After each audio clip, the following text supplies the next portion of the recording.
Over active bladder হলে কি করব? অবশ্যই আমরা কোনো অ্যান্টিবায়োটিক হঠাৎ করে খেয়ে নেব না নিজে নিজেই, বা কোনো চিকিৎসকের পরামর্শ ছাড়া শুধুমাত্র ফার্মাসিতে গিয়ে ওষুধ কিনে খাই, এটাও করব না। তাহলে কি করব? যখন একজন নিউরোলজিস্টের কাছে যাব, উনি যখন পরীক্ষা নিরীক্ষা করে দেখবেন যে অন্য কারণ নেই, তখন উনি আপনার ডায়াগনোসিস করে দেবেন যে এটি একটি ওভার অ্যাক্টিভ ব্লাডার। করণীয় কি? করণীয় কি বা চিকিৎসা কি? প্রাথমিক ধাপের চিকিৎসা, বা আমরা যদি শুরুর চিকিৎসা বলি, তাহলে হলো উপদেশ এবং কিছু ব্যবস্থাপত্র। সেটি কি? আপনি পরিমিত পানি পান করবেন, তাহলে ঘন ঘন প্রস্রাবটা কম হবে। চা কফিটা পারতপক্ষে খাবেন না, কারণ চা কফিতে ক্যাফেইন থাকে, যেটা আপনার মূত্রথলিকে স্টিমুলেট করে, প্রস্রাবের পরিমাণ বাড়িয়ে দেয়, আপনাকে বারবার প্রস্রাবে যেতে হবে, এরকম উপসর্গ হবে।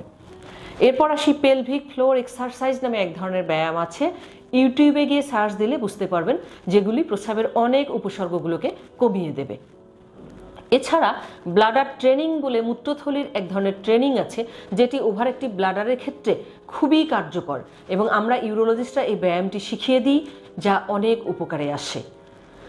এছাড়া আমরা রোগীকে বলি যে আপনি নিজের মাইন্ড এক্সারসাইজও করবেন, স্ট্রেস থেকে দূরে থাকবেন, তাহলে এগুলো থেকে ভালো থাকবেন।